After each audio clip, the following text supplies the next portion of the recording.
Hola, buenas tardes, ¿qué tal? Ora, boa tarde. Nada, estaba aquí facéndolles un pouco de spam e de publicidade mentras entrabas ti, pero nada, xa estamos en directo, estamos casi 100 persoas.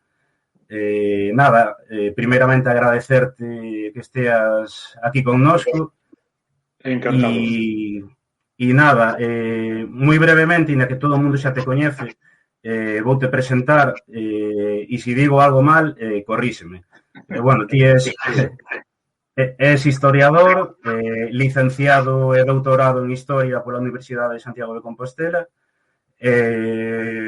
Fuches catedrático tamén de Historia no Instituto María Soliño de Cangas, profesor titor da UNED en Ourense e, se non me equivoco tamén, autor dunha ampla obra ensaística de investigación histórica centrada, bueno, na historia medieval de Galiza, pero tamén coautor de varias historias xerais de Galicia, non?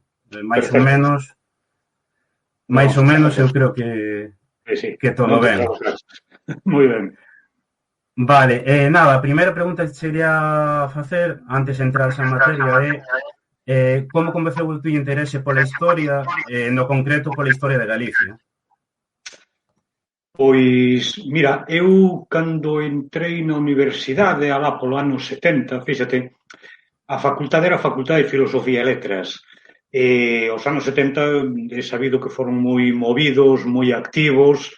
Eu, pois, xa cheguei á universidade como un militante de esquerdas e non tiña intención ningunha de facer historia. A mí o que me atraían era outras cousas, por así decirlo, máis comprometidas. Pois daquela estaba moi de moda a psicoloxía, en fin, cosas dese tipo. Desde logo non pensaba facer historia, e moito menos medieval. Non obstante, fume decantando, a medida que facía o primeiro ano, 2 anos, do que xaban daquela comuns, fume decantando pola historia, sin telo aínda completamente decidido, ata que topei inmediatamente, foi xa no primeiro ano que estiven ali, cun profesor, Cortázar, un home de vasco, el efectivamente é vasco, profesor Cortázar de Historia Medieval, e facía unhas clases tan amenas, atraían tanto a xente, naquela época do franquismo e da loita contra o franquismo, pois tiña un interese dobre o que facía el, de tal maneira que ali asistían ás súas clases, que era unha especie de aulas abertas, asistía xente de outras facultades, das máis comprometidas políticamente, de económicas, xuntámonos centos de estudantes, e como ele era catedrático de medieval, profesor de medieval, pois foi o que fixo que eu me interesase pola historia medieval. E a partir de aí, bueno, pois xa fui entrando en contacto co mundo da investigación, con outros profesores, e xa me decidín por eso. Moi ben. Bueno, ao final foron moitos anos traballando co todo o tema relacionado co reino medieval, coa historia de Galicia, a verdad que cunha obra enorme. Bueno, unha pregunta que se quería facer é algo que non gosto moito tampouco de preguntar, porque incluso ás veces penso que pode ter un componente ofensivo nesa pregunta, non para ti, pero senón para a cuestión. Pero é algo que nos preguntou estes días xente cando anunciábamos este acto, que nos dicía, pero existiu o reino de Galiza? Houve un reino e tal. Entón, a pregunta que che quero facer primeira, moi breve, logo xa entraremos en cuestións máis concretas, que nos introduzca si existiu o reino de Galicia. É chamativo. Eu hai tempo pois dando algunhas charlas, algunhas palestras por aí sobre o Reino de Galicia, pois co que empezaba soía ser con isto, con que existe unha pregunta que a xente se fai, pero existiu, é chamativa, a pregunta é chamativa, e precisamente mostra dunha maneira clarísima ata que punto todo un percorrido histórico milenario se pode esquecer, pois cando as condicións apuntan cara aí, deso podemos falar logo cales foron os motivos. Precisamente o último traballo que acaba de ser, o que fixen co profesor Andrade, pois trata desa cuestión xustamente, que se existiu o reino de Galicia. Fíxate, a mí non me gusta moito tratar de ensalzar como nunha especie de concurso a existencia do reino, se foi máis que este ou máis que outro, ou se apareceu antes ou non que os demais. pero é que é un feito histórico constatable e con ben dicilo. O reino de Galicia foi o primeiro reino como tal, é dicir, asentado nun territorio, un reino territorial, porque efectivamente había reinos por aí máis ou menos nómadas, os reinos xermánicos, realmente había reis xermánicos que se movían cos seus povos de un lado para outro. Pero como un reino no sentido que nos entendemos por eso, territorializado, o Reino de Galicia foi o mero. Estableceuse no século V, a principios do século V, na provincia romana da Galicia, e fíxate unha cousa, como 50 anos antes de que o Imperio Romano desaparecese. Sí. E outra cosa, atacando o Reino de Galicia. Pois o Reino de Galicia, claro, hai desde o século V, e despois, con nome de Reino de Galicia, ata a reforma provincial de 1833-34, ou seja que, efectivamente, unha existencia milenaria. Sí. E, bueno, logo entraremos en algunhas cuestións que comentaches ti, como o reino suevo, non? Pero existindo, como diste, o reino de Galiza, tendo esa presenza, non? Por que desapareceu da historiografía española? Ou, no mellor dos casos, porque aparece sempre como un apéndice de outro reino ou territorio, non? Que como se coñece en casi todos os libros, casi todas as materias, directamente o reino de Galicia non existe, ou é o apéndice sempre de outro reino. Sí, efectivamente. Ou se é na época, digamos, dos inicios altomedievais ou do que se chama de antigüedade tardía, é dicir, na época que existía o reino dos suevos, soe aparecer de unha maneira chamativa, non deixa de ser chamativo. Aparece nos libros de texto como un apéndice do reino visigodo, por exemplo. E despois o reino de Galicia, xa o denunciaban no século XIX Murguía e Biceto, pois aparece como León ou Asturias, por exemplo. O porqué é fácil de responder. Hai a resposta breve, que con ser certa é totalmente insuficiente, e hai a resposta un poquinho máis ampla. A breve, pois dependendo da posición que nos adoptemos e de onde vexamos o enemigo, a breve podía ser, pois porque a historia de España construíuse dunha maneira determinada, podemos entrar neso que é un poquinho despois, porque senón agora estenderíamos moito. Isto é como un prólogo. A historia de España construíuse a partir do século XIX e inclusive a partir do século XIII a historia de Castela, que despois se convirte en historia de España, pois dunha maneira que o que quere resaltar a continuidade que hai entre os visigodos e a España contemporánea, ainda que pareza increíble. E entón, a secuencia que se establece é visigodos, hai aí uns personaxes supostamente visigodos que van a Asturias, fundan o Reino de Asturias, do Reino de Asturias se pasa ao Reino de León a Castela, e así sucesivamente. Así se construiu a historia de España. Se ampliamos, e creo que xusto facelo a resposta, tamén diremos que houve unha carencia historiográfica na propia Galicia.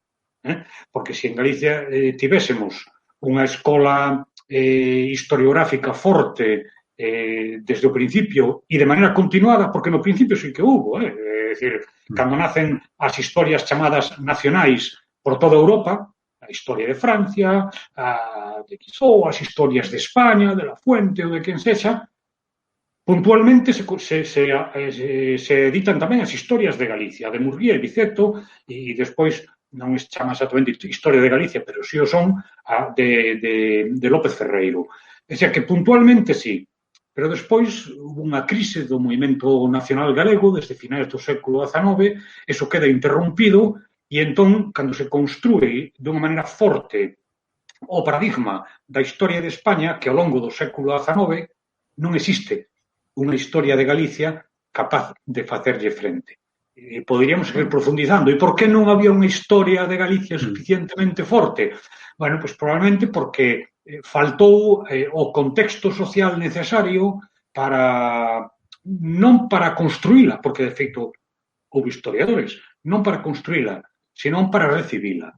E entón, claro, se non ten saída, se non hai un sector social, se non hai unha sociedade que reciba esa historia realmente non se construe ou se interrompe como pasou aquí. Sí, porque ademais, claro, cando se empezou a construir, logo xa no século XX, non?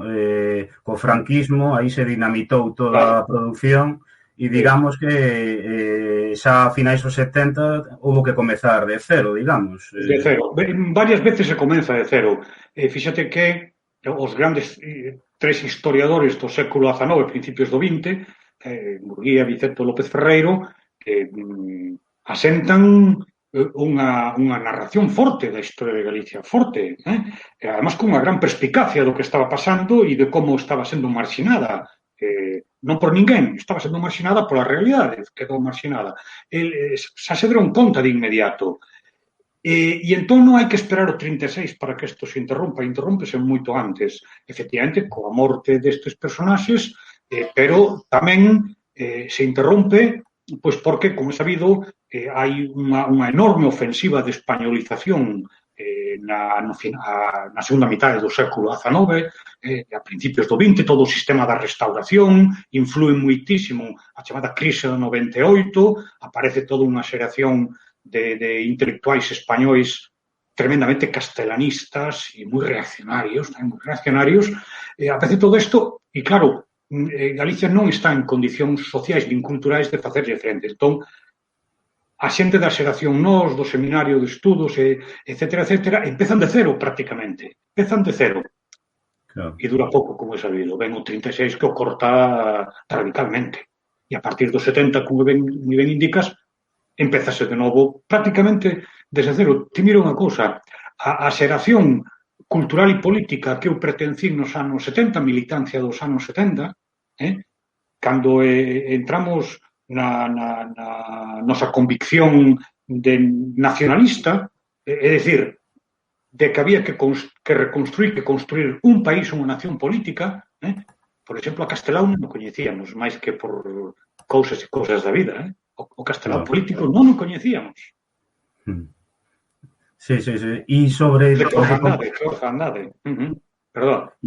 No, preguntarche, porque sobre o que comentabas, sobre a historia que se empezou a escribir en Galicia no século XIX, un pouco, agora coa perspectiva do tempo, como se valora esa historia escrita no século XIX, todos os estudos feitos naquel momento, tendo en conta que, bueno, sí que había unha dificultade para acceder á documentación, un pouco agora, xa coa perspectiva do tempo, como se valora, porque eu tamén lía críticas e que era moi fantasiosa en ocasións, que non era científica, entón un pouquiño de coñecer a túa opinión sobre iso. A xente que sosteña ese argumento que ti acabas de decir debería asomarse con mesma visión aberta a historia de España que se estaba facendo no século XIX para ver o que facía a academia naqueles momentos e que historia era aquela que se facía. Unha carga ideolóxica tremenda, profundísima, moi conservadora. Entón, vamos a ver, Murguía eu creo que é pouco criticado. Claro, Murguía é un historiador que cumple os requisitos do que era un historiador profesional no século XIX. Era arquiveiro, e realmente daquelas non era a universidade que facía historia, senón que eran arquiveiros, por exemplo, os membros de moito autodidacta, por exemplo, a universidade non era aínda naquel momento. Entón, Murguía cumple cos requisitos. Viceto máis o autodidacta, pero tamén eran abundantes en todas as latitudes os autodidactas. Dice, sobre todo, de Viceto, pois que era moi fantasioso, fálase da historia romántica. En realidade, non é un historiador romántico, Viceto, nin por cronoloxía o pode ser. Murguía responde ao modelo de historia xa que se aproxima moito a historia positivista. López Ferreiro completamente, un historiador moi positivista. É dicir, hai que asomarse o documento, hai que ver as fontes, non só as fontes documentais, as fontes arqueolóxicas, as fontes artísticas, monumentais, etcétera. Viceto é máis criticado porque practica o que xa daquela se chama historia filosófica. É dicir, ten unha carga ideolóxica máis forte. Pero, ollo, Viceto tamén ten o mérito de sacar fontes inéditas á luz. E se di, claro que se inventa toda a historia antiga, pero el xa o di, el fai un percorrido da historia antiga e da prehistoria conforme a contaban outros historiadores, non precisamente galegos, Masdeu, por exemplo, da historia de España, de historia de España. E, finalmente, despois de contar todo eso e de repetir o que están contando outros historiadores, o propio Viceto di, todo eso é increíble, todo eso é lenda. Os primeiros tempos da existencia de habitantes en Galicia son completamente oscuros e únicamente hai referencias á Biblia e tal e cual, e el mesmo di que é increíble. Depois se llevou tan cara tamén que fixo unha historia dos reis suevos totalmente ficticia. Non é certo. El escribiu unha obra de ficción sobre os reis suevos, los reyes suevos de Galicia, pero xa nos di el mismo que é unha obra de ficción, recoñece perfectamente. A historia de Galicia de Viceto é moi aproveitable ainda hoxe. Sí, a verdad que este é un tema moi interesante que daría xa casi para unha conversa. Eu, antes xa de entrar no Reino Suevo e noutras cuestións, falabas antes do teu libro que eu teño aquí con Xosé Miguel Andrade, que eu recomendo comprar, que é este libro, a ver se se pode ver aí por cámara, e vía tamén nunha entrevista que se facían, creo que en radio, que, que aí se fala, non? Dunha polémica na que se conta que Sánchez Albornoz lle reprocha a Castelao, non? A súa castelanfobia. E Castelao, ao revés, no. Sánchez Albornoz. Perdón, sí, efectivamente. Sánchez Albornoz reprocha yo a Castelao. Sí, estaba dentro todo mal. Sí, e un pouquiño, se nos podías, porque eu a verdade non coñecía nada disso, non? Se non me equivoco, Castelao tamén lle reprocha o seu excesivo castelanismo. Entón, non sei se nos podes contar un pouquiño sobre isto, porque... É así de breve, son unhas opinións cruzadas entre ambos. Sánchez Albornoz representa a historia académica española e, ademais, ten o seu favor que era un republicano que foi presidente da República no exilio, entón dalle un marchamo democrático, pero en realidade responde á escola da historia oficial española fortemente españolista, fortemente castelanista. Entón, efectivamente, é o que diste non é preciso repetilo. El di que Castelao é a raíz da saída a luz de Sempre en Galiza.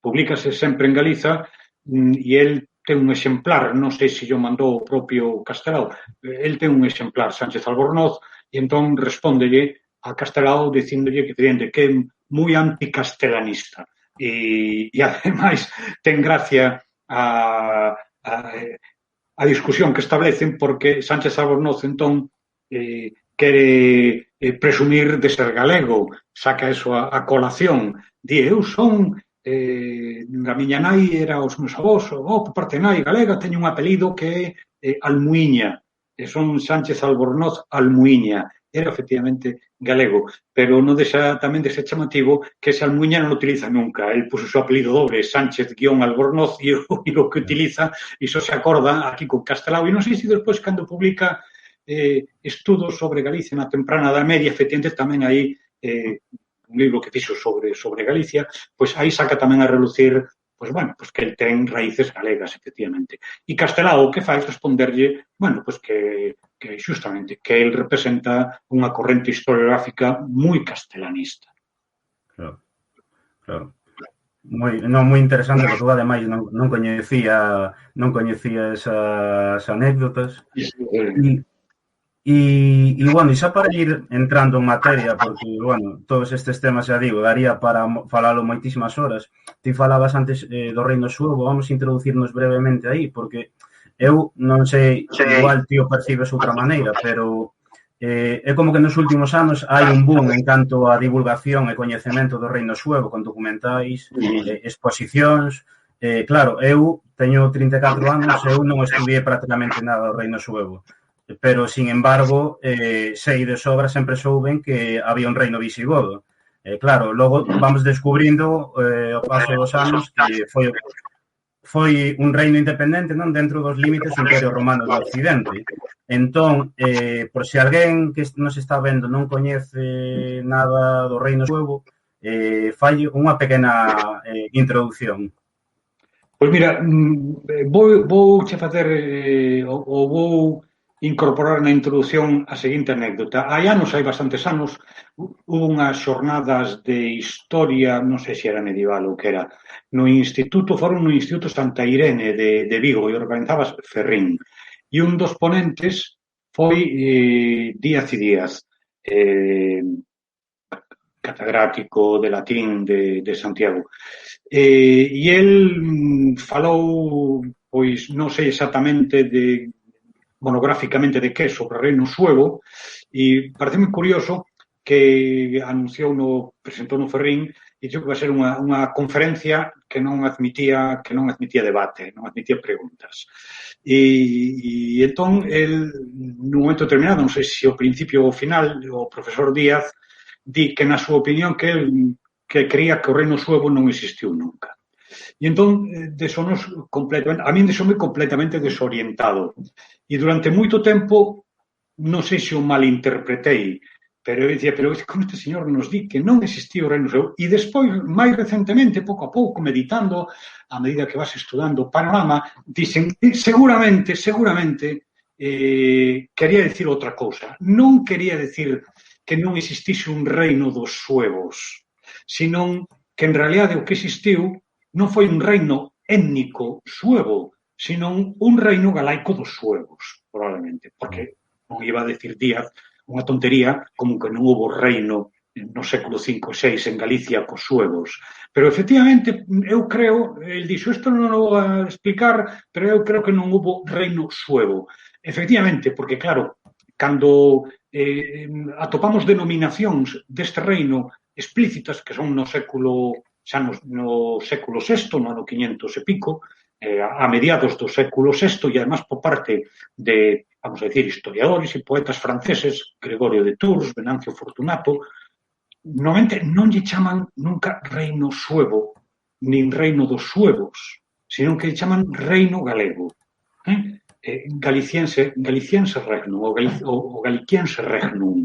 Non falan dos suevos, efectivamente, pois que os suevos reino, que os suevos se convertiron ao catolicismo, que chegou Martiño de Dumio e convertiu aos suevos ao catolicismo, pero o nome co que o denominan é reino galego.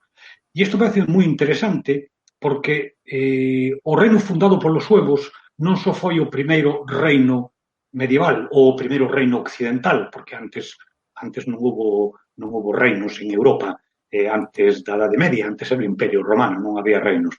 Entón, o primeiro reino de Europa non só é este o reino que fundan os suevos, senón que, ademais, é o primeiro reino, como dixen anteriormente, que se territorializa e no que se produce unha fusión tal que non vai ser preciso falar de reino dos suevos, senón de reino galego, no que hai suevos e galaicos. Pensemos que noutros lugares de Europa persistiu a denominación étnica prácticamente sempre. Por exemplo, falou do reino dos francos, non do reino gálico, reino dos francos, e o nome dos francos deu o nome a Francia. E non se falou do reino de España na época visigoda, era o reino visigotorum, tamén étnico.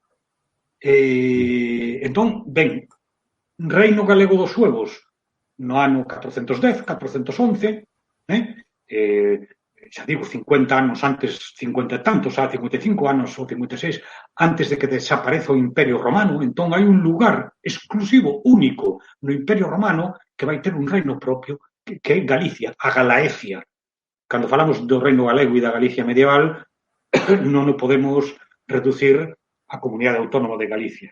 É importante ter en conta a xeografía. Eso sempre é moi en conta a xeografía. É un diseño distinto do mapa, é a provincia da Galicia, máis un trozo da provincia de Lusitania, que incorporan os suevos, norte actual de Portugal.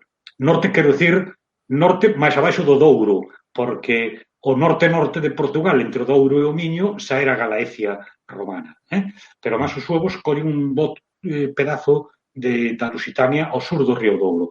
Fúndase un reino, e este reino, cos sucesivas vicisitudes, vai ocupar prácticamente todo o século V, desde o ano 410-411, todo o século V e logo todo o século VI ata finais, ata o ano 585, 585. O sea, que hai prácticamente 2 séculos de existencia dun reino galego dirixido por reis suevos. Bueno, ti comentabas, claro, non se pode equiparar o que é a Galicia de hoxe, non? Pero incluso os galegos de hoxe pouco tiñan que ver cos habitantes a Galicia daquel momento, non? A respecto, bueno, eso, pois, claro, lingüístico, cultural, etc. Claro. A nación é algo que se vai construindo ao longo da historia. Entón, a nación que nos recoñecemos, na que nos recoñecemos hoxe, no século XXI, desde logo non é a do século V, VI. Ali había algo, sin dúbida había algo, porque Galicia era un reino e era un territorio compacto. Algo había. Exactamente como sería aquela xente que vivía ali, non o sabemos. Nos arrancamos de aí, arrancamos de antes tamén, da Galicia romana, da Galicia dos Castro. Cando existe a Galicia actual? É moi difícil poñer unha data, é moi difícil. Foise facendo e dentro de 50 anos tamén será outra cousa distinta, completamente distinta. Home, eu cando vexo cando leo esa descripción do Códice Calistino de Amélie Picot na guía de peregrinos e chega a Galicia, este Amélie Picot chega desde Francia e vai atravesando o norte da península do que ele chama España, primeiro atravesa a Navarra, logo atravesa o que ele chama España, e a partir de Ponferrada do Bierzo di que agora está en Galicia. E entón di que os galegos, bueno, bota un piropo enorme, claro, o máximo que pode botar un francés, que os galegos eran o máis parecidos aos franceses, cual tendese que ten que ser moi bo. Pero atopa que os galegos di que son moi pleiteantes, que son pleiteantes. E entón eu penso que aí xa nos temos que empezar a recoñecer esa conflictividade interna continua que temos. Home, eu creo que a partir do século, se les documentos do século XIII redactados en galego, con eso identificaste plenamente. É dicir, o galego non o das cantigas, algo moito máis estilizado, non? Pero o galego documental, o galego de crónicas e o galego dos documentos notariais do século, sobre todo, XIV e XV, os lees e parece en gran medida que estás lendo que estás escoitando ou falando un galego popular. Claramente é o idioma. Claro, os documentos empezas a escribir no 13. Antes escribíanse en latín, pero tamén había idioma galego antes. Entón, desde cando hai un idioma galego? Desde o século X, por exemplo, desde o século IX. Eu creo que o idioma conforma en gran medida a nación. Eso hai que estar de acordo con Castelao, por obra e gracia do idioma. Claro. E incluso en relación ao reino suevo, cando remata o reino suevo, cando chega ao seu fin, incluso cos visigodos, eso non significa que o reino de Galicia desapareza, non? Que é algo que se vía habitualmente. Non. Galicia pasa a ser un territorio incorporado, pero mantén unha personalidade propia marcada durante desde o ano 585 ata o 711, ese século VII prácticamente, non? Da monarquía visigoda, pois Galicia mantense como unha entidade e, de feito, hai algúns documentos no que se recoñece explícitamente. Hai unha crónica do século VII, a crónica de Albelda, no que se manifestase que o territorio do reino gobernado polos visigodos está formado por 3 entidades claramente diferenciadas. Unha é Hispania, outra é Galicia e outra é a Galia. Claro, a Galia era un trociño do sur da Galia, un territorio ao norte dos Pirineos, a Narbonense, un trozo pequeno, pero que se vía como algo distinto. E Galicia tamén se vía como algo distinto. E tamén nas actas dun concilio visigodo, do terceiro de Toledo, tamén se fala desto. Tal norma ten que ser de aplicación en España, en Galicia e na Galia. O sea, que mantén a personalidade. Pero eso é natural. Eso é natural e pasaba máis en toda Europa. É dicir, cando os francos incorporan o reino lombardo, saben que están incorporando outra coroa e a manteñen como algo marcadamente diferente. Eso pasaba en todos partes. Eran 2 séculos de historia propia. Claro, claro. E bueno, xa avanzando un pouquiño, eu quería facerche unha pregunta que é algo que, bueno, nós temos publicado moitas veces algunhas crónicas árabes nas que sempre se fala, non, do territorio cristián como de Galicia, de Aliquia, así máis ou menos pronunciado, non? Eu non sei, debían ser un pouco como Rías Baixas, debían ser Jaliquia. Claro. Eu creo que aspiraban aí ao principio e dicían Jaliquia.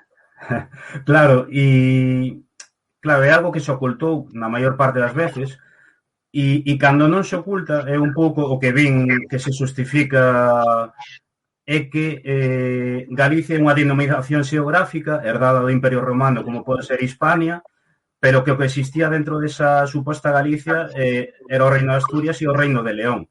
É un pouco así o que nos chegaba a nós de críticas moitísimas veces cando se fala disto, non? Entón, por que se dá isto? É certo, non é certo?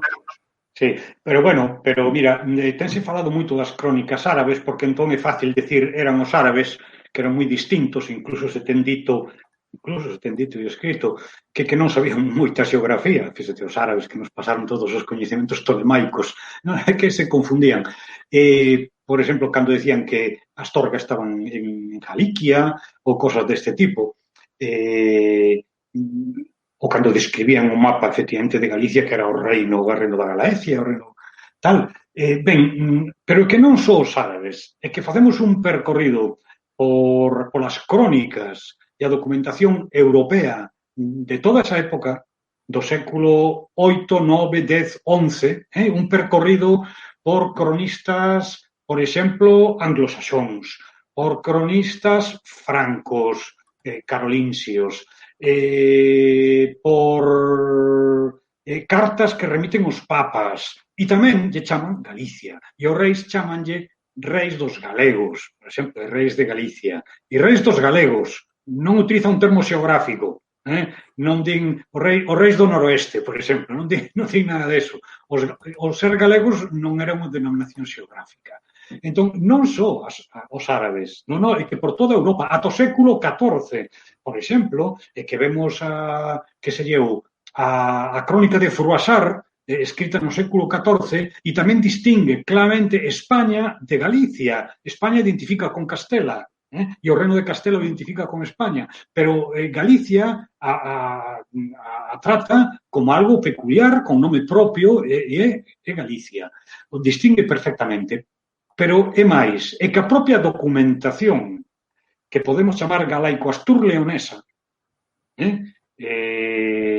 define todo este espazo políticamente como galego e define a reis como o propio Afonso VI, por exemplo, como reis de Galicia e de España, por exemplo, chama reis galegos. O sea que non é únicamente unha denominación xeográfica dos árabes. Vamos a ver, claro, podemos chamarlle xeopolítica, claro que está falando dun espazo xeográfico. Os que din que pode ser como algo como Hispania, tradúcanse totalmente, porque Hispania foi, eu creo que ata tempos moi tardíos, pois a mellor ata o século XVII, foi unha referencia exclusivamente xeográfica. É dicir, os romanos decían Hispania como nós podemos decir Península Ibérica. Nin máis nin menos. Non tiña entidade política. A entidade política romana é a provincia.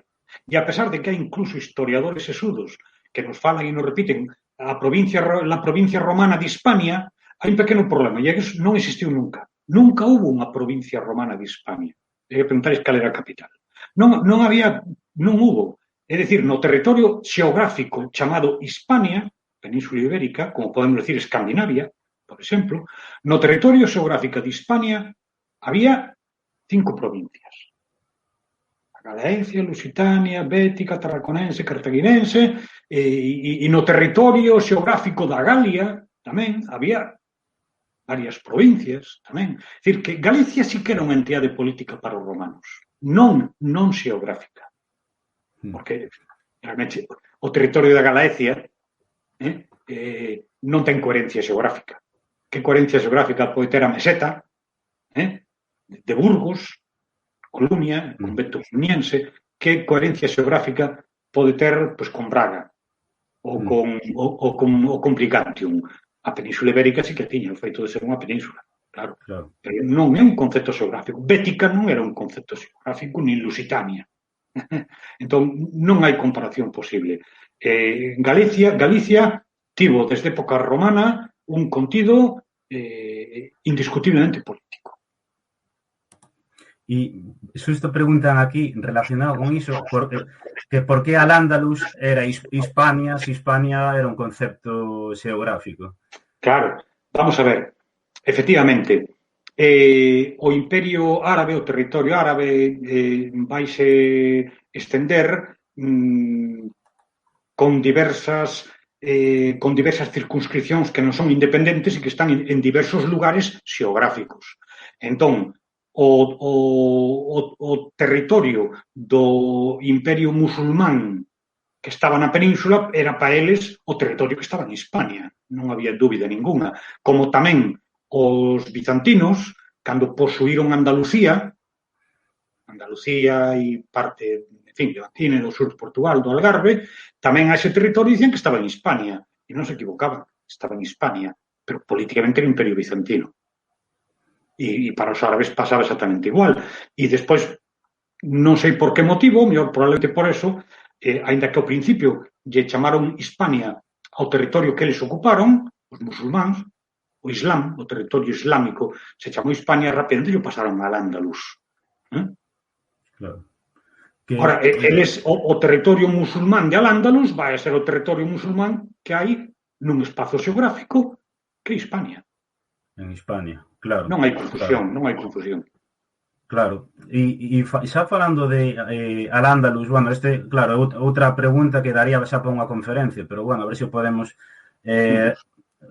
tocar brevemente, que a cuestión da Reconquista, que claro, cada vez é como máis habitual escoitar historiadores tamén españois, non? Que non houve tal Reconquista, que os habitantes do sur da península eran os españois aquel momento, e que ademais, que, por exemplo, no caso do Reino de Galiza, que non houve nin reconquista nin repoboacións, só houve saqueos moi puntuais. Entón, quería saber un pouco eso, que postura tes ti a respecto da Reconquista e do que significa a Reconquista.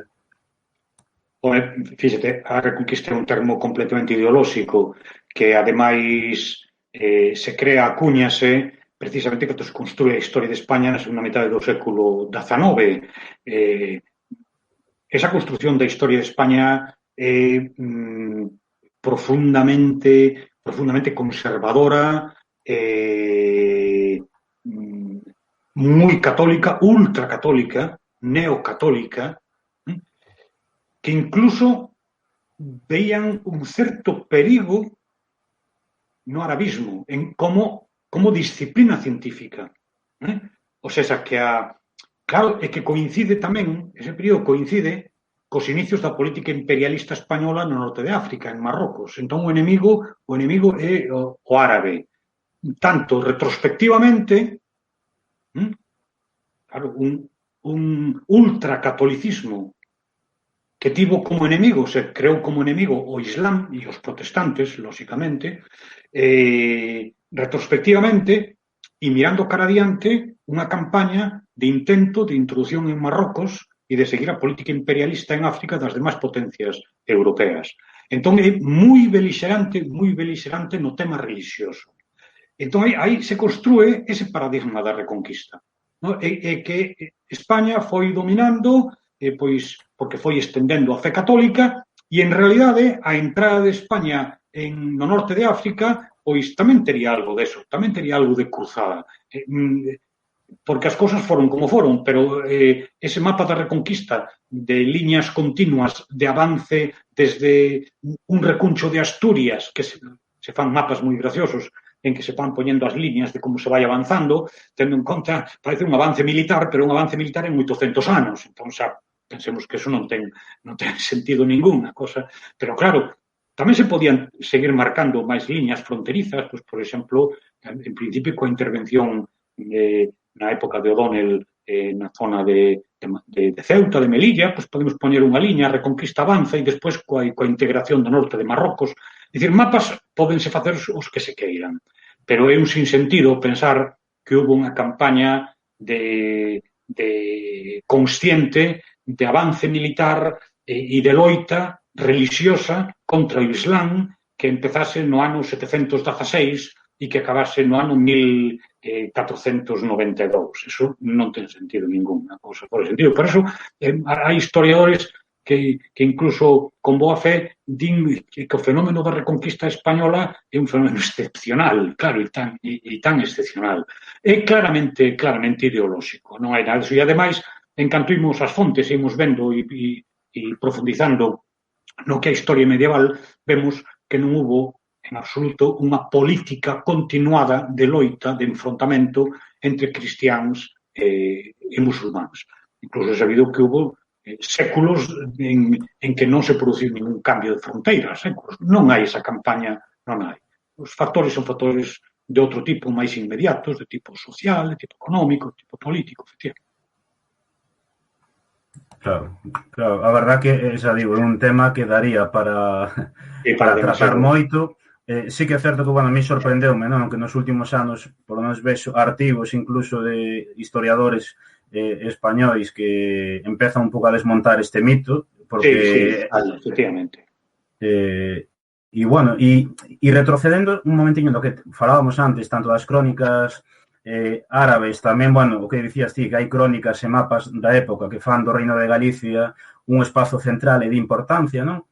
Pero, sen embargo, eu non quero dicir toda porque non coñezo, pero parte da historiografía europea, mesmo en países aquí ao lado como Portugal, en ocasións aceptan o relato español como real, non? Entón, por que se dá eso? Totalmente, claro. Bueno, vamos a ver, que a historiografía europea acepte iso non é sorprendente. Non son os europeos os que van facer a historia de España. Eles, no momento de construir síntesis e facer historias xerais, botan man da historiografía española. A historiografía española conta isto e, en fin, é o que hai. De todas maneiras, conste que últimamente teñen aparecido xa un par de mapas históricos, eu creo que un inglés e outro alemán, que sitúan o Reino de Galicia, non Reino de León e Reino de Asturias, sitúan no libro que tes ti reprodúcese efectivamente creo que o alemán reprodúcese. En canto ao caso portugués, eso daría para moito, habería moitísimo debate. En parte pódese aplicar o mesmo que a historiografía europea en xeral. Portugueses non son os que investigan nin a historia de Galicia nin a historia de España. Pero tamén hai que ter en conta que a historia, por moi obxectiva que sexa, vaise construindo en función das preguntas que nos imos facendo en cada momento. O cual non quere decir que se falsee. En ocasións falséase ou contase a historia botando man das fontes que se teñen e non de outras.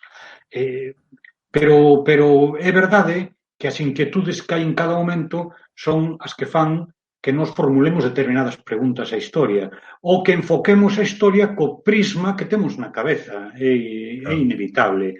E entón hai que ter en conta unha cosa que non debemos perder de vista, e é que o Estado portugués, o Reino de Portugal, primeramente, no século XII, nace como un movimento, vou non dicir con toda crueza, e depois se queres o matizamos, pero penso que é mellor decirlo de unha maneira así, breve e contundente.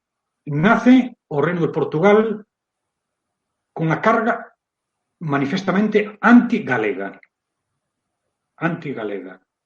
Por que?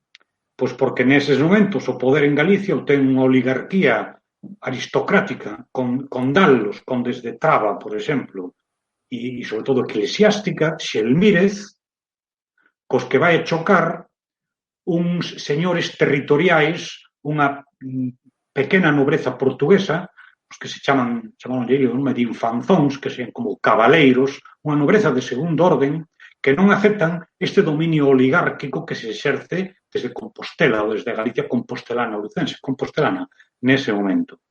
Entón, reafirman un reino propio. Este reino propio, pois, vai tomar o seu nome desa zona, non de Galicia, lóxicamente, o vai tomar, pois, de Portugal, especialmente do condado portucalense. E entón tense que presentar ante a historia como un reino propio e que non é claramente un reino galego. O reino galego é outro, unha oligarquía que elexiu a vía leonesa, por exemplo, leonesa e castelán, posteriormente. Estas orixes non se poden esquecer tampouco, Efectivamente, os portugueses de hoxe non son os do século XII, como tampouco Claro. os galegos somos os do século XII, pero os galegos que son os hoxe e os galegos e os portugueses que son hoxe tamén teñen ese chanzo ali. Aquelo forma parte do ADN histórico tamén, na medida que sexa. Dicir, se Portugal é Portugal hoxe, é porque tamén foi aquelo no século XII. Entón, é unha carga. E logo pensemos outra cousa. Despois foi a absorción de Portugal na monarquía dos Habsburgo, de Felipe II, e a independencia de Portugal no século XVII, en 1640, a independencia contra as Españas dos Habsburgo. E aí loitaron contra os galegos tamén. Hubo unha guerra na fronteira. O galego era o enemigo, claro. Está a famosa esa obra da pesca no río Miño, que recolle teatralmente no propio século XVII un conflito entre portugueses e galegos. Aí hai momentos de choque. Entón, Portugal, durante moito tempo, é máis Portugal en canto que deixa de ser galego. Claro. Un tema moi Entón, interesante. collen o paradigma histórico tamén, a eles interesa moito máis a súa expansión cara ao sur, que como construíron Portugal. Claro. É o que lles interesa a eles. Claro, efectivamente. E falando tamén, bueno, sobre o que é a importancia do Reino de Galicia, eu non sei se, porque moitas ocasións falase de que Galicia era un territorio sin importancia, que ese reino se existiu non era importante, non? E eu non sei se esa importancia real que tiña, se se pode ver reflexado pois con feitos como pode ser o Camiño de Santiago, a Catedral de Santiago ou a literatura medieval da época. Non sei se eso poden ser exemplos de que realmente era un territorio importante e con presenza, non? Sí, a min, a verdade, o da importancia preocúpame moi pouco. Creo que todas as nacións do mundo son importantes por existiren. Entón, a min, eso, de se o Reino de Galicia foi poderoso, se hubo un imperio galego e todo eso, a verdade que non me crea ningún tipo de emoción, nin o máis mínimo. Simplemente un feito histórico. Galicia existe e o Reino medieval existiu. Ahora ben, podemos falar, efectivamente, da nosa contribución ao que podemos chamar a cultura mundial, a cultura humana universal. Citaches ti, creo que son claves importantísimas, non? Pois o románico, a Catedral de Santiago, que foi no seu momento o edificio máis grande da cristiandade occidental. Por algo sería. E estaba aquí en Santiago, non estaba noutro lugar, ningún. Estaba en Santiago. Ou a importancia que tivo a ruta xacobea na propia construción de Europa, nos intercambios, no cosmopolitismo. A Galicia chegaba xente de toda Europa e demais alá de Europa. Coñecemos peregrinos que viñan de fora de Europa. Ben, eso creo que é moi importante. A literatura, a lírica que creou Galicia, o Reino de Galicia, efectivamente, pero incluso podíamos ir máis atrás. Temos unha serie de restos non tanto monumentais como arqueolóxicos prerrománicos preciosos, ciscados pola paisaxe galega que dan pé a viaxes polo interior de Galicia que descubrirían cousas magníficas, pequenas igrexas que teñen unha ventaniña pois de arco de ferradura, pequenos elementos ornamentais incorporados a edificios posteriores. Bueno, eu creo que todo isto é importante, pero para min o máis importante é a mera existencia. Hai países europeos que aportaron moi pouco a eso que chamamos a gran cultura universal. Non por eso son menos importantes. Claro. Efectivamente, sí. E eu supoño que tamén, claro, hai unha carga ideolóxica detrás ese tipo de mensaxes dicindo Sí, que, claro, parece claro, que temos a necesidade de mostrar que fomos importantes en canto poderosos. Home, claro, vamos ver, poderosos. Na Edade Media, en momentos determinados, o reino foi poderoso. Xa falando en coordenadas de tipo militar ou diplomático, pois en tempos de Afonso VI, en tempos de Afonso VII, anteriormente, do propio Afonso V, de Bermudo III, sí, houve momentos. O reino suevo xogou un rol moi importante na propia dialéctica política do século VI, con as relacións con bizantinos, por exemplo. O reino galego suevo tiña liña directa con Constantinopla, por medio de Martiño e Dumio, por menos, e a tiña tamén con reinos merovinxios franceses, tamén estivo, e xogou un rol importante na conflictividade cos visigodos. É lógico, todo espazo político desenvolve unha dialéctica política, que é importante. claro, claro, efectivamente. E bueno, eu teño algunha pregunta máis, pero vou meter algunhas preguntas que nos están facendo. Non sei se poderei meter todas, porque hai bastantes, pero vou ir metendo algunha. Pois Hai algunha aquí. quitas difíciles, oiches, quitas difíciles e deixas faciliñas. A min difíciles parecenme todas, pero bueno. Vale. Aquí preguntan sobre a cuestión da continuidade, que significa que haxa continuidade dos reinos, como se pode valorar se existe continuidade do reino suevo ata o reino de Galicia do século XIX ou do visigodo ata o reino de Castela. É o que decía antes, a nación vaise construindo ao longo da historia. Eu creo que todos os chanzos e todas as pedras deste edificio foron necesarias. Que relevancia teñen hoxe? Bueno, necesitaría o seu estudo, non? Que relevancia teñen? Seríamos nós hoxe iguais, por exemplo, se non tivese existido Rosalía? Seríamos iguais. A nación galega sería o mesmo sin Rosalía, sin Curro, sin Pondal, sin Castelao. Sería o mesmo. Claramente diríamos que non. E sin a Catedral de Santiago, e nos imos ao século XII, e sin a lírica medieval, se quitamos a lírica medieval, teríamos o mesmo acervo cultural.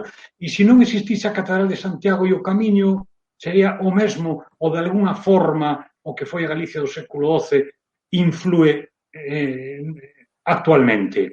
E entón digo eu, e se quitásemos 200 anos da nosa historia, que foi o reino suevo, Galicia sería hoxe o mesmo? Bueno, esa pregunta pódese dirixir a calquera país do mundo. Se che quitan un trozo da historia, serías o mesmo?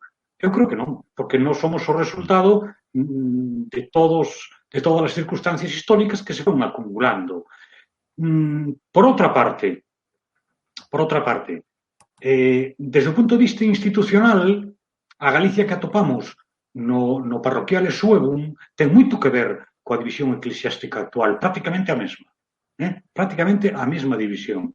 A existencia de comarcas, territorios que daquela se denominaron parroquias, non se chamaban exactamente parroquias, tampouco no parroquial Suevum, pero eses territorios, bueno, pois continuaron despois,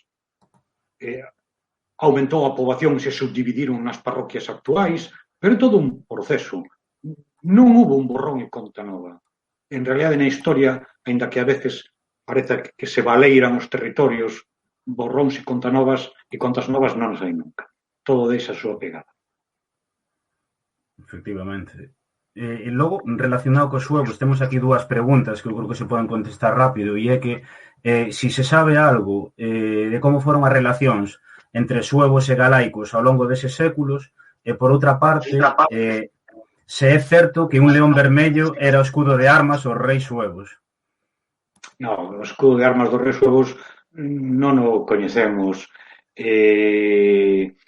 Aí fíxose, bueno, pues un traballo perfectamente lícito de a partir do que pensamos que podían ser emblemas que utilizaban os xermánicos, non sei se os suevos do século I antes de Cristo, porque xa os coñecemos, os da Guerra das Galias, Ariovisto, era un suevo. Si tal, pero con certeza, deberían ter algún emblema.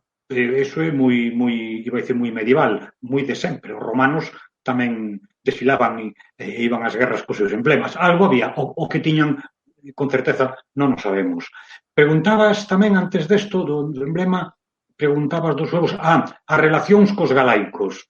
Sí. Bueno, hai que matizalo moito, eso, moito non sabemos. Por qué?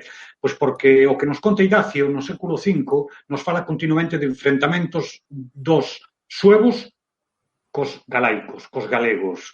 Pero sí, Idacio moi parcial, lógicamente. Por qué? Porque Idacio era un galaico romano de clase alta.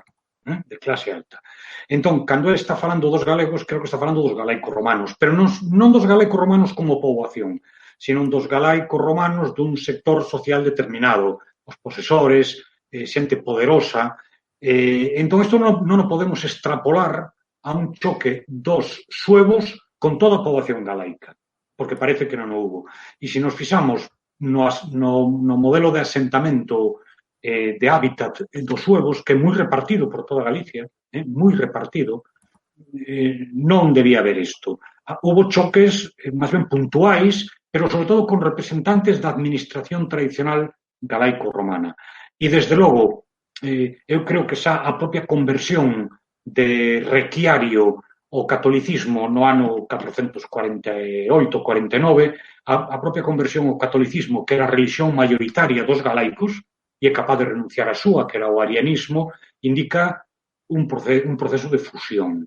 Se seguise habendo, a mediados do século V, un choque da masa da poboación galaica con esa minoría sueva, pois os suevos afortalaríanse en determinados lugares e cerraríanse nas súas propias estruturas ideolóxico-administrativas, que era a Igrexa ariana. Entón, ben, Orosio nos di que os suevos, colle unha frase bíblica, Orosio no século V, contemporáneo de Idacio, nos di que os suevos cambiaron rapidamente as espadas polos arados e que os galaicos atopáronse millor con eles que coa propia administración romana. Porque baixaron os impostos. Eso parece que gustou sempre. Sí, eso é algo continuo no tempo, non? Logo, hai unha pregunta sobre... hai unha pregunta que tiña eu e que, bueno, fixeron aquí, entón xa, eso, unhas fusionar, e é que habitualmente adoita falarse dos reis enterrados en Oviedo ou en León como reis do Reino de León ou de Asturias. Entón preguntan aquí se ti consideras a Fernando I un rei galego ou pola contra non. E bueno, eso, en principio eso, sí. Eran reis en León, eran rei leoneses os que fosen leoneses, tiñan o trono en León, non hai ningún problema. Non vexo ningún problema. Os califas dice que eran califas de Córdoba, porque vivían en Córdoba, pero o reino que gobernaban non se chamaba Córdoba, era Al-Ándalus, ou Hispania. Ese era o territorio que eles gobernaban. Non gobernaban só sobre Córdoba. Nin Sevilla se decía que era un territorio de Córdoba, nin Zaragoza que era un territorio de Córdoba. Claro. Esa diferencia tamén a temos que establecer aquí. Os documentos falan de reis en Oviedo ou de reis en Asturias tamén, sobre todo de reis en Oviedo. Incluso chegan a utilizar a palabra residentes. Fulano e tal, residente en León. Falan de León como a sede rexia. Con toda claridade, explícitamente. León é a sede rexia, pero o territorio é Galicia. Por lo tanto, os reis que están ali, que están enterrados en León, como os que están enterrados en Santiago de Compostela, pois eran reis dun espazo xeopolítico chamado Galicia. Vivisen onde vivisen, tivesen o trono onde o tivesen. Tiñano en León, lóxicamente. Primeiro tiveron en Oviedo, logo en León, con toda lógica, porque estamos no mundo feudal, e Santiago non era deles, porque Santiago era dos bispos e arcebispos de Santiago. Entón, a veces, e por que non montaron unha capital en Santiago? Bueno, pois porque buscaron un espazo jurisdiccional propio. En Oviedo non había catedral, fixo esa catedral como unha catedral, digamos, palatina, despois de que estivesen ali o trono, e en León tamén tardou moito en haber catedral. catedral estaba en Astorga. En Oviedo, en León non había, por eso os reis foron reis de León, dominaron efectivamente, jurisdiccionalmente, León, porque non tiña dono León, pero eran os reis de Galicia. Fernando I, sí, a historiografía tradicional española di que era rei de Castela. Non, Fernando I era rei consorte de Castela, perdón, conde consorte de Castela. Ni siquiera era conde de Castela, era conde consorte de Castela. Fernando I. E tamén a documentación é moi clara. Convertiuse en rei cando, casado con Sancha, da dinastía galega, casado con Sancha, foi coroado en León. Era tamén rei consorte. A verdadeira titular da coroa era Sancha. E el casou con Sancha, chegou a León e foi coroado. Non era rei de Castela. Era rei en León, por lo tanto, rei do espazo que naquela época se definía como Reino Galego. Vale, e, bueno, esta outra pregunta que hai que nos enviaron estes días, que cando se dá a integración do Reino de Galicia na coroa de Castela, bueno, do Reino de León na coroa de Castela, porque din, eu ás veces leo que nos reis católicos, outras veces leo que son séculos antes, entón, cando se dá esa integración? A integración definitiva non de Galicia en Castela, sino a unión das dúas coroas, en pé de igualdade. E máis, durante algún tempo, incluso celebraban cortes separadas, unhas en León e outras en Burgos. E tamén tiñan códigos legais distintos. Un o tiñan en Castela, en Galicia, León, seguiu funcionando o tradicional, que viña de época visigoda, incluso. Entón, esa unión das dúas coronas faixe no ano 1230. No ano 1230 vai ser coroado rei de Galicia León, o que xa levaba uns anos sendo rei de Castela, que é Fernando III, o famoso Fernando III o Santo. Fernando III o Santo era fillo da reiña de Castela, Berenguela, e do rei de Galicia León, Afonso VIII. Afonso VIII de Galicia León. Era fillo de ambos. En Castela subiu antes o trono, a súa nai cedeulle o reino en Castela, pero en Galicia tivo que esperar que morrese o seu pai. Cando morre o seu pai, hai aí unha pequena tensión, pero finalmente vai ser, co apoio sobre todo da gran nobreza e do clero, vai ser nomeado rei. Entón, 1230. A partir do século XIII, o reino de Galicia León e o reino de Castela, o Castela Toledo, van xuntos. Un momento importante é o século XIV. No século XIV, en fin, aí hai un debate de tipo político, guerra civil e tal, e é cando ascende o trono da dinastía dos Trastámara, e podemos dicir que o ascenso da dinastía dos Trastámara, casteláns, claramente, a dinastía dos Trastámara vai a supoñer unha secundarización enorme de Galicia, que, en fin, no ambiente da crise económica, demográfica e política que se vive nese momento, Galicia xa non levanta a cabeza. Entón, a integración de Galicia en Castela xa como algo subsidiario, como algo dependente de Castela, produce a finais do século XIV. A partir de finais do século XIV e durante o século XV, Galicia vai perdendo peso político, claramente, perde peso político e vai a ir dependendo máis de Castela.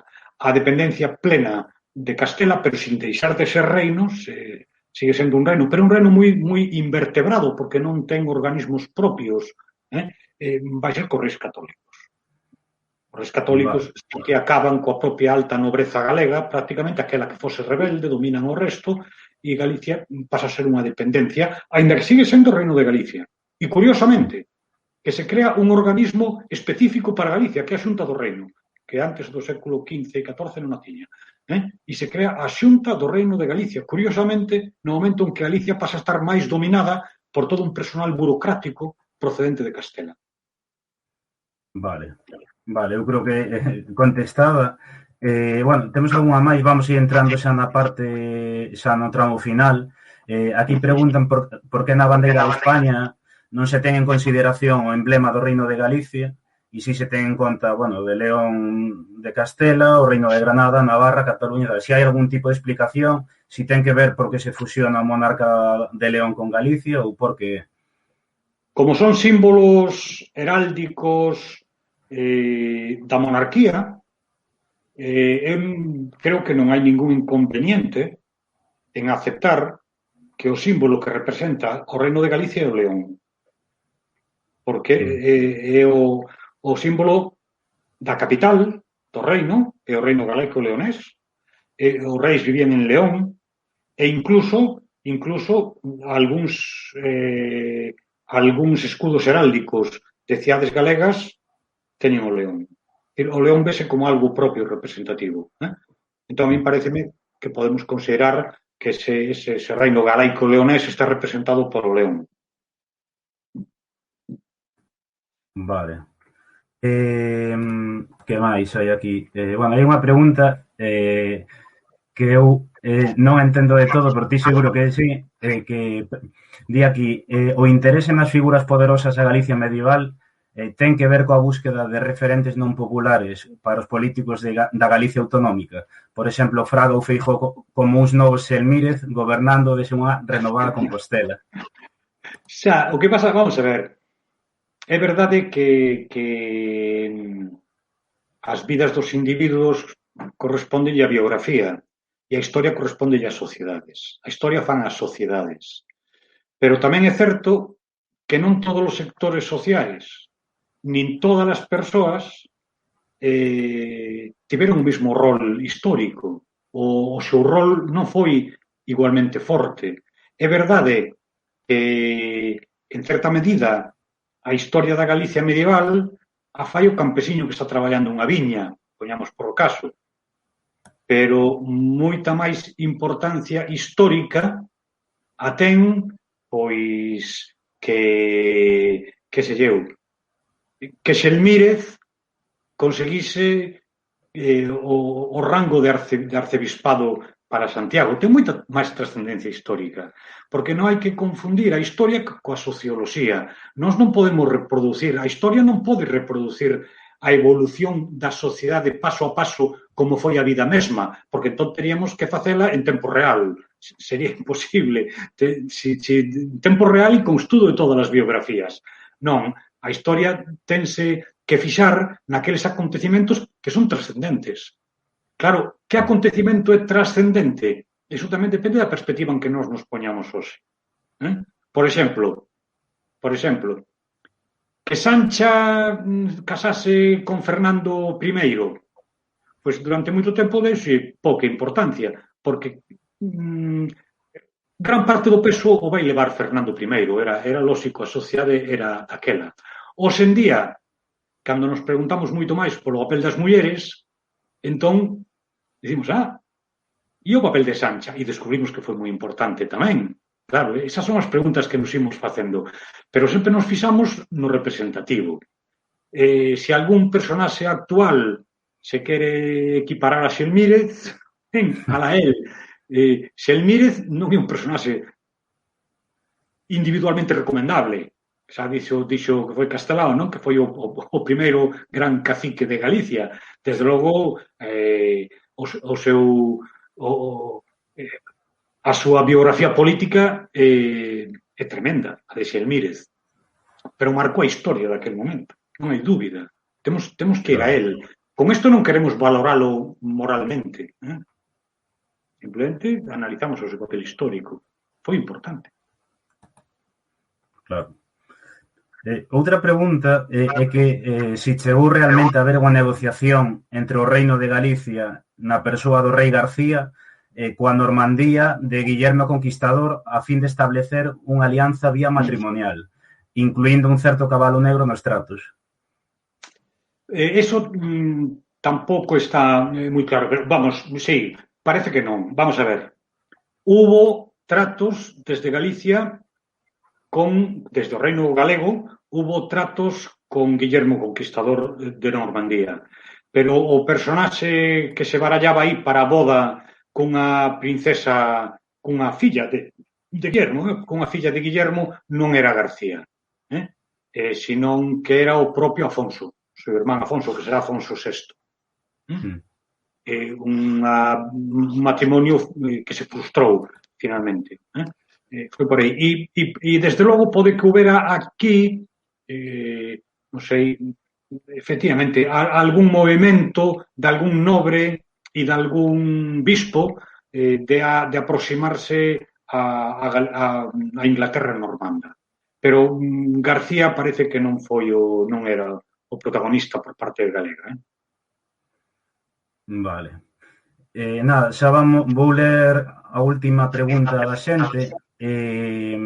Aquí, bueno, un alumno teu pregunta, di, sábese da propaganda política de Enrique de Trastámara como arma de combate e de legitimación, mais existe tamén unha propaganda no Reino de Galicia en favor de Xoán de Gante ou doutro pretendente? Si existe...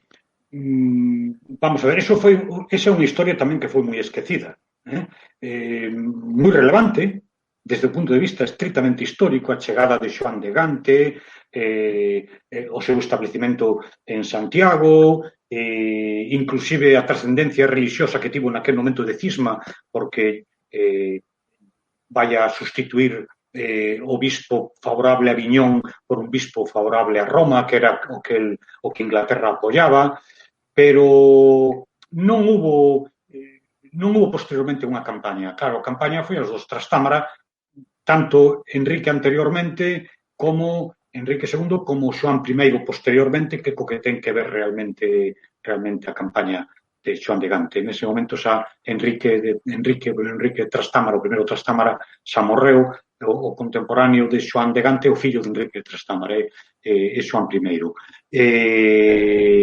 Hai nun momento un debate que creo que ten lugar na cidade de Ourense, en que Xoán de Castela, o Trastámara, envía un embaixador e se encontran en Ourense con representantes de Xoán de Gante, en que cada un vai a esgrimir o dereito que tiña a ser rei. Entón, fan a campaña niso. A aventura de Xoán de Gante acabou fracasando e xa se sabe que a historia, durante moito tempo, escribiron os vencedores.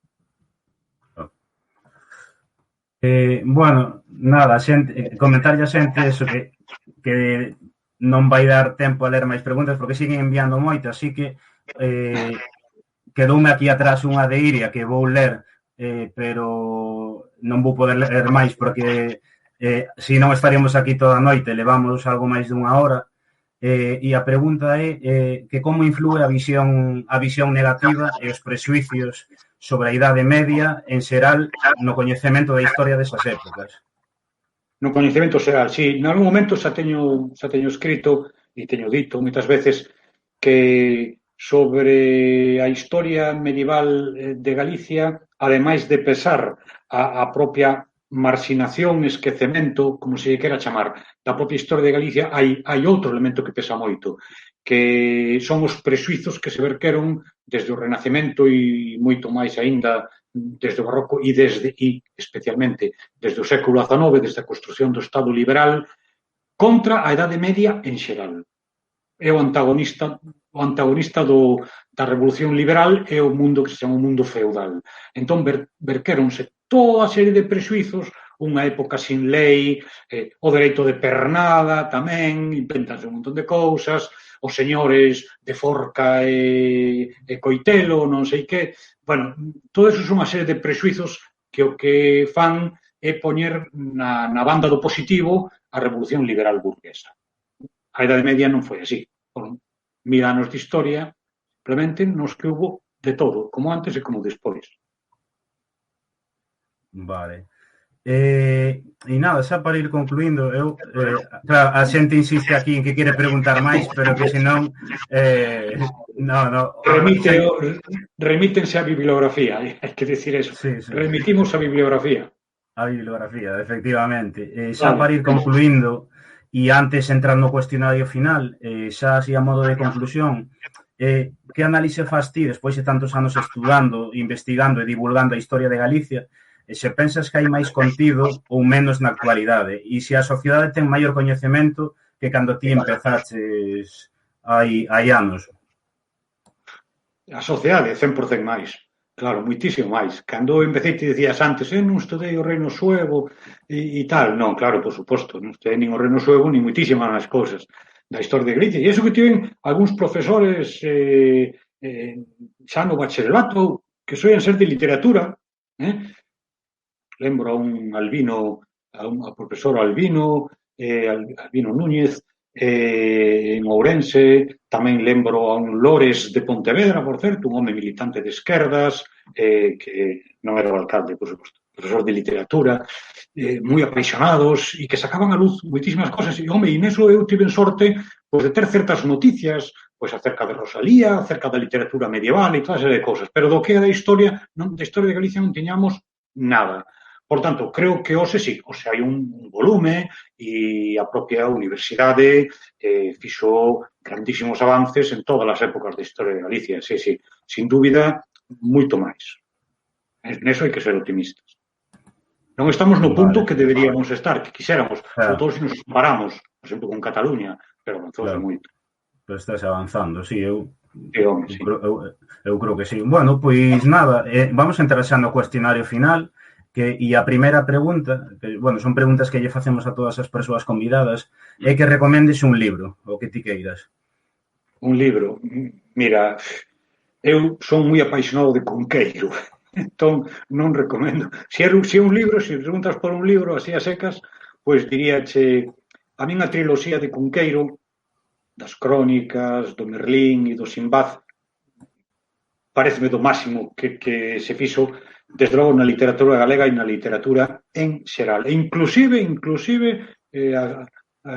Orestes, que escribiu en castelán, a peciña de teatro que escribiu Cunqueiro de Hamlet, a mí parecen maravillosas. Pero a triloxía desas tres noveliñas en galego recomendo encarecidamente. Unha película.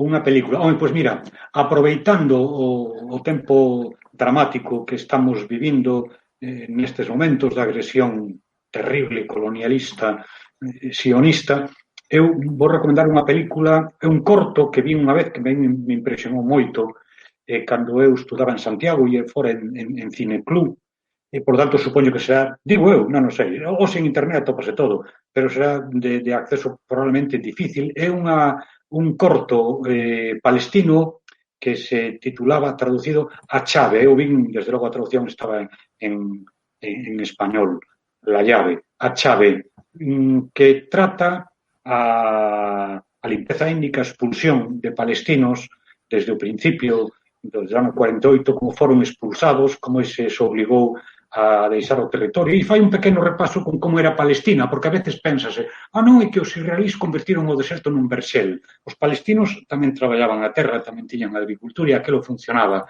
E entón, moi emotivo o feito que lle dá título á película, e é que, cando tuveron que abandonar as súas casas e deixarles aos colonos que as ocuparon, que as roubaron, os israelís levaron a chave con eles e nos campos de refugiados en que vivían a tiñan colgada, porque esperaban, confiaban, que próximamente retornarían coa súa chave a volver a entrar na súa casa. Moi boa recomendación, sen dúbida. Un lugar para visitar. Un lugar, a ver, sí que me pos nun apreto. A mí, para visitar, parece vos todos. En todos os lugares do mundo se encontran cosas estupendas, salvo algúns que, desde o meu punto de vista, están boicoteados absolutamente. Son tabú. Entón, lugar para visitar, eu diría o seguinte, que se facemos un percorrido por todas esas peciñas de arte prerrománica galega que están ciscadas por toda a xeografía de Galicia, toda, pero fundamentalmente con unha gran abundancia na zona do río Miño-Sil, pero non só.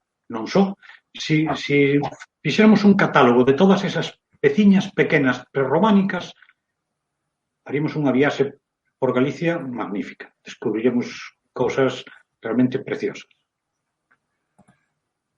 Un creador ou creadora de contido en galego, isto pode ser dende escritor, escritora, artista, o que sexa, que se te ocurra. Hai moito. realmente posme nun apreto ahora para escoller algún creador, creadora, pois a verdade é que non se me ocurre nada, hai moitísimos. Actuais, tá bo, quero dicir, porque parece que se deixarían moitísimos de lado. Entón, home, os creadores da nosa literatura clásica, mira, pois efectivamente, vou non recomendar, porque eu estou convencido de unha cousa. Mira, eu cheguei ao nacionalismo, entre outras cousas, entrando na literatura clásica galega. Leíame todo o que se publicaba en galego. Antes podíase facer, ou seja, é moi difícil, pero nos anos 70 sí que se podía facer. Leía todo o que se publicaba en galego. Pero, desde logo, para min, Rosalía e Curros, fundamentalmente, e tamén Pondal, pero sobre todo Rosalía e Curros, para min son auténticos creadores da nación contemporánea. Eu cheguei á nación por eles. Vale. E por último, estou seguro de que moita xente actualmente, actualmente non nos leu. E hai que lelos, aínda que sexa difícil. Seguro. Non. Eu, por exemplo, do que é historia de Galicia do século XIX, teño moitísimo, bueno, prácticamente todo pendente. Pero a propia literatura galega, sí, hai cousas de moi distinto valor, pero desde logo os clásicos hai que lelos. Pois sí. E por último, que é para ti o orgullo galego? Que significa para ti ter orgullo galego? Se che digo realmente o que penso, vai acabar moi mala a entrevista. Eu non sinto ningún orgullo de nada. Personalmente non sinto orgullo de galego nin de nada. Estou satisfeito de ser galego pois porque son galego, pero xovenismo non sinto ningún. Entón, eu creo que todo o mundo ten que estar satisfeito, máis que orgulloso, satisfeito da súa nación. Entre outras cousas, porque non lle queda outra. Quen quera fuxir da nación o vai ter moi difícil e non o vai conseguir seguramente. Por lo tanto, somos nós, nada máis. Somos nós, e ese é o noso orgullo. Daría para un debate se temos que estar satisfeitos coa Galicia actual, a verdad, pero bueno. Un debate corto. Sí, corto. Nada máis. Agradecerte que estiveras connosco hoxe aquí. Houbo máis 140 persoas conectadas escoitando esta conversa tan interesante. Aquí insisten en que hai que facer unha segunda parte, entón, para dentro duns meses volveremos a falar. Vale, moi ben. E recomendaros, teño aquí algún dos libros, recomendar os seus libros, este que é o último, que, se non me equivoco, que sacaches, non? Do Reino de Galicia. Sí, porque saquei con Andrade, sí. E xa aproveitando, xa que temos aquí os libros, preguntaban antes se se vai reeditar o libro dos Reis de Galicia, que se editara coa nosa terra. De momento reeditouse o do Reino. Sí, ese... O Reino reeditouse ahora mismo, tamén coincindo prácticamente co outro, reeditouse. Sí. E con, prácticamente o mesmo, unha pequena corrección. O outro, o dos Reis, creo que sí, creo que hai por aí un proxecto, a ver se damos feito todo, porque hai máis proxectos interesantes, non quero aceptalos, pero hai máis proxectos interesantes, creo que próximamente saberemos deles.